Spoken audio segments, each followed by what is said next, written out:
المصطفى وعلى آله وأصحابه الذين هم فائزون بالصدق والصفاء. قال الله تعالى عز وجل: ورفعنا لك ذكرك. صدق الله مولانا العظيم وبلغنا رسوله النبي الحبيب الكريم। अंजुमाने Rahmania Ahmadiyya सुन्निया trust केंद्रीय committee কর্তৃক আয়োজিত হুজুর रहनुमाई शरीयत तरीक़त मुर्शिद बरहक औलाद रसूल पीर बंगाल अलहाज सैयद मोहम्मद साबिर शाह साहिब किबला दामत बरकातुहुल आलिया এবং শাহজালাল কিবলা औलाद रसूल सैयद मोहम्मद कासिम शाह साहिब किबला मुद्दसिरुल आली नेतृत्वे আজকের এই আজিম শান জশ্নে জুলুসে ঈদে মিলাদুন নবী সাল্লাল্লাহু আলাইহি ওয়াসাল্লাম মঞ্চ ভূমিষ্ঠ জামিয়া আহমদিয়া সুন্নিয়া আলিয়া মাদ্রাসার সম্মানিত আসরুল ইকরাম অধ্যক্ষ মুহাদ্দিসিন মুফাসসিরিন ফুকাহায়ে কিরাম আমার পরম শ্রদ্ধেয় আসরুল ইকরাম আঞ্জুমানে রহমানিয়া আহমদিয়া সুন্নিয়া ট্রাস্টের সম্মানিত আরাকিন হযরত গৌসিয়া কমিটি বাংলাদেশের সম্মানিত আরাকিন বিভিন্ন এজেন্সির সম্মানিত ব্যক্তিবর্গ সুধীজন বুদ্ধিজীবী দেশের বিভিন্ন জায়গা থেকে আগত নবী প্রেমিক ওলি প্রেমিক ভাইরা রাহিমানি ওয়া রাহমাতুল্লাহ। আমার সংক্ষিপ্ত আলোচনার বিষয়বস্তু বিশ্ব সাহিত্যের আমাদের প্যারা নবী রাহমাতুল লিল আলামিনের প্রশংসা। একটু জোরে বলুন সুবহানাল্লাহ। আপনারা আছেন তো নাকি? একটু আওয়াজ দেবেননি মাঝে মাঝে? গরমে কাহিল হয়ে গেছেন বেশি? আজকে তো সোমবার 12 রবিউল আউয়াল ঈদের দিন। কিসের দিন বলেন না? ঈদ মুবারক। পেছনে রেস্টে আছেন সবাই? পেছনে রেস্টে আছেন সবাই? দুই হাত তুলে বলেন তো ঈদ মুবারক। আরো জোরে ঈদ মুবারক। এবার তো ঈদ শব্দ বাদ দেওয়ার একটু বন্দোবস্ত হয়েছিল, আপনারা জানেন? হ্যাঁ, আলহামদুলিল্লাহ। আপনারা মানে আমাদের সুন্নি ভাইরা একটু সামান্য গর্জে ওঠার কারণে যেটা বাদ দেওয়ার কথা ছিল এটা আবার ফিরে আনা হয়েছে। তাতে আপনারা খুশি না বেজার? যদিও ঈদ বাদ দিলেও আমাদের অন্তরে ঈদ থাকবে কি থাকবে না? ছিল কি ছিল না? আছে কি আছে না? ঈদ বাদ দিলেও থাকবে, ঈদ থাকলেও থাকবে। কিন্তু সুন্নি মুসলমান আমার কামলিওয়ালা নবীর এই শুভ আগমনকে ঈদ হিসাবে পালন করেছে, এখনো করছে, ইনশাআল্লাহ ভবিষ্যতে করতে থাকবে। কথা বলেন ঠিক না?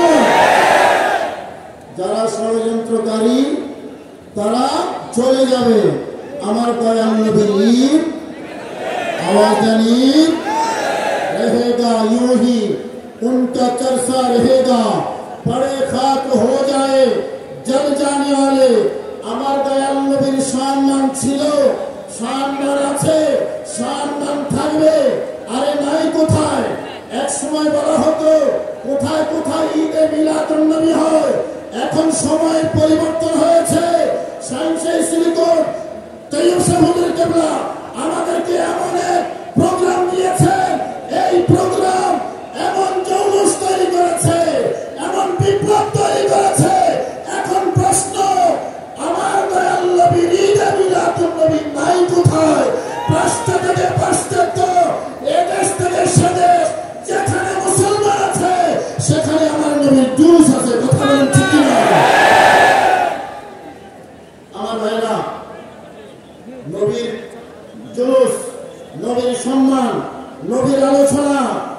সব জায়গায় ছিল এবং থাকতেই হবে। কারণ আমার আল্লাহ বলেছেন,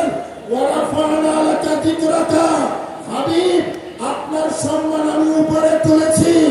আমার আল্লাহ যেই নবীর সম্মান উপরে তুলেছেন, সেই নবীর সম্মান সব জায়গায় থাকবে। আমার ভাইরা, শুধু মানুষ নয়, আল্লাহর কুল কায়নাত যেখানে, আমার নবীর জিকির সেখানে। কথা বলেন ঠিক না? সাহিত্যের পাতায় পাতায়, কবিদের কবিতায় আমার প্যারা নবীর সম্মান। আমরা হযরত হাসান বিন সাবিতকে দিয়ে যদি শুরু করি, হাসান বিন সাবিত আমার নবীর কবি। জোরে বলুন না সুবহানাল্লাহ। আমার নবীর কবি, নবীকে সামনে নিয়ে কবিতা আবৃত্তি করতেন। হযরত সুহাইল ইবনে কাব প্যারা নবীর যুগে নবীর শানে কবিতা আবৃত্তি করেছেন। আম্মা জান আয়েশা সিদ্দিকার কবিতা আছে, হযরতে খাতুনে জান্নাত মা ফাতেমার কবিতা আছে। এরপরে তাবেঈ উলামায়ে কেরাম যুগে যুগে যারা সাহিত্য রচনা করেছেন, তাদের সাহিত্যের একটা গুরুত্বপূর্ণ অংশ ছিল আমার কামলিওয়ালা নবীর শান এবং মান। কথা বলেন ঠিক না?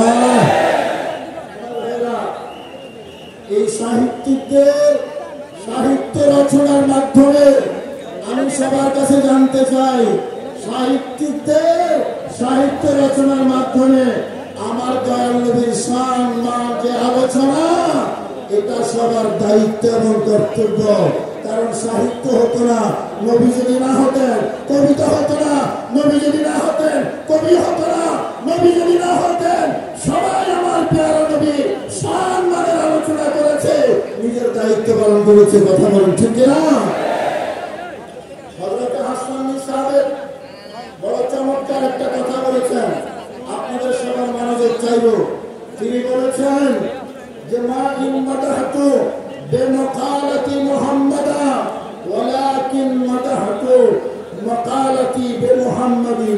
দুনিয়ার মানুষ এ কথা মনে করে না যে আমি আমার কথা দিয়ে, আমি আমার সাহিত্য দিয়ে আমার দয়াল নবীর সম্মান বাড়াইতেছি। না, কথা এটা নয়। কারণ নবীর শান আলোচনা করে আমি আমার কথার দাম বাড়াচ্ছি। আর একটু বলুন না সুবহানাল্লাহ। আমার ভাইরা, শিরোনাম যখন কামলিওয়ালা, আলোচনা যখন প্যারা নবীর, তখন প্রত্যেকটা কথা দামি হয়। নবীর শানে যে কথা, সে কথা দামি। নবীর শানে যে সাহিত্য, সেই সাহিত্য দামি। নবীর শানে যে কবিতা, সেই কবিতা দামি। নবীর শান মান গায় যে, সেই মানুষটা দামি হয়ে যায়। কথা বলেন ঠিক না? আমার ভাইরা, যুগে যুগে আমরা কবি সাহিত্যিকদেরকে দেখি। হযরত আব্দুর রহমান জামি আমার দয়াল নবীর শানে ফেদা ছিলেন, কবিতা লিখেছেন আমার দয়াল নবীর শানে। কসিদায়ে বুরদার কথা আমরা সকলে জানি। আল্লামা শরফুদ্দীন বুসরি রহমতুল্লাহি আলাইহি মিশরে ওনার মাজার, তিনি কবিতা লিখেছেন আমার প্যারা নবীর শানে। সারা পৃথিবীতে যে কবিতা বুরদা হিসেবে পরিচিত, এভাবে আস্তে আস্তে ডক্টর আল্লামা ইকবাল সর্বশেষ আমার নবীর শানে কবিতা লেখে। আলা হযরত আজিমুল বারকত শাহ আহমদ রেজা খান সাহেব নবী রহমতুল্লাহ আলাইহি এই পাক ভারত মহাদেশে আশিক প্রেমিকের হৃদয়ে নবী প্রেমের আগুন জ্বালিয়ে দিয়েছেন। আমার ভাইরা, আমাদের জাতীয় জীবনে জাতীয় কবি কাজী নজরুল ইসলাম আমার দয়াল নবীর শানে কবিতা লিখেছেন। এতক্ষণ যাদের কথা বললাম, তারা তো সবাই মুসলিম কবি, মুসলমান কবি। আমি সবার কাছে জানতে চাই, নবীর কথা কোনো অমুসলমানরা বলে নাই? আওয়াজ দেন, বলে নাই? বলেছে। পৃথিবীর মধ্যে বিধর্মী অন্য ধর্মের সাহিত্যিক যারা, তারাও আমার প্যারা নবীর শান মানে কবিতা লিখেছে, সাহিত্য রচনা করেছে। আমার সময় যেহেতু কম, আমি সেই দিকে রেফারেন্সে যাচ্ছি না। আমার ভাইরা, বলার বিষয় হলো এটা, যেখানে আমার প্যারা নবীর কথা আমার আল্লাহ নিজে বলেন, প্যারা নবীর কথা কোরআনে কারীমের প্রত্যেকটা পাতায় পাতায় আছে, কোরআনে কারীমের প্রত্যেকটা লাইনে আছে। শব্দে হরফে হরফে আমার প্যার নবীর সম্মান আছে। শুধু কোরআন নয়, তাওরাতে আছে, শুধু তাওরাত নয়, ইনজিলে আছে, শুধু ইনজিল নয়, জবুরে আছে, যত সাহিফা আছে সেখানেও আমার প্যার নবীর শান এবং মর্যাদার কথা আছে। কথা বলেন ঠিক না? সেই নবীর আলোচনা থাকবে। আমাদের দেশে যারা ঈদের মিলাদুন নবীর বিরোধিতা করে, যারা প্যার নবীর শান আলোচনা করার সময় গুনে গুনে হিসাব করে করে করে না জানি বেশি হয়ে যায়, এরকম আছে না? কথা বলেন আছে না? ইমাম শরফুদ্দীন বসরি আগে বলেছিলেন ফাইন্না ফাদলা রাসূলিল্লাহি লাইসা লাহু হাদ্দুন ফায়ুরিদ আনহু নাতিকুন বিফমি। আরে হিসাব করো না, আমার প্যার নবীর সম্মান আলোচনায় হিসাব করা দরকার নাই, কারণ নবীর সম্মানের সীমা তোমার কাছে নাই, আমার কাছে নাই। যদি থেকে থাকে তিনি হলেন লা ইলাহা ইল্লাল্লাহ। জোরে বলুন না সুবহানাল্লাহ। আমার ভাইরা মনে রাখবেন, আমার উস্তাদ আল্লামা আশরাফুজ্জামান আল কাদরি হুজুর যে কথাটা বলেছেন, আমি এই কথার সাথে সুর মিলিয়ে বলতে চাই, আহলে সুন্নাত ওয়াল জামাত অনুসারী যারা, সুফি যারা, এরা শান্তিপ্রিয় মুসলমান, তবে এত শান্তিপ্রিয় না যে আমাদেরকে মাইরা চলে যাবে। আমরা একেবারে কিছুই বলবো না, আমরা এত আলাপনা হই নাই। মনে রাখবেন, যে সকল হক্কানি দরবারের উপর আক্রমণ হয়েছে, ভণ্ডদের কথা বলছি না, ভণ্ডদের সাথে আহলে সুন্নাত ওয়াল জামাতের কোনো সম্পর্ক নাই, ভণ্ড মাজারের সাথে সুন্নিদের কোনো সম্পর্ক নাই। হক্কানি বাজারে আক্রমণ হয়েছে, মসজিদ ছিনিয়ে নেওয়া হয়েছে, মাদ্রাসা থেকে পদচ্যুত করা হয়েছে। সময় আসবে আমরা কড়া গুন্ডাটার হিসাব নেব ইনশাআল্লাহ। আল্লাহ আমাদের সবাইকে তৌফিক নসিব করুন। আমিন। আসসালামু আলাইকুম ওয়া রাহমাতুল্লাহি ওয়া বারাকাতুহু।